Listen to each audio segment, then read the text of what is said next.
તો ભાઈ મારે આ ગાડી 5 લાખમાં વેચવાની છે. તો આ ગાડીના મેં 7 લાખ રૂપિયા આપ્યા. તો મેં આ ગાડીના 9 લાખ રૂપિયા આપ્યા.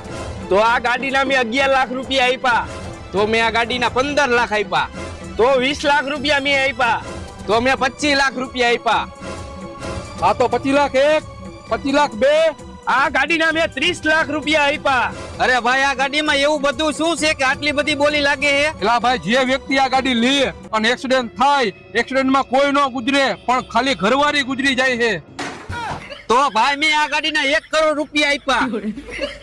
એલા તું આ ગાડી લેસ એનો કઈ વાંધો નથી, પણ પેલા તારા વાહન વીમો કરાવવો પડશે. એટલે ભાઈ આ ગાડીનો વીમો હું ક્યાંથી કરાવું? મારો વીમો નથી. એલા ભૂત જેવા વીમો કરાવી લે, અને જો ગુજરી જઈશ ને તો તારા છોકરા રજડી પડશે.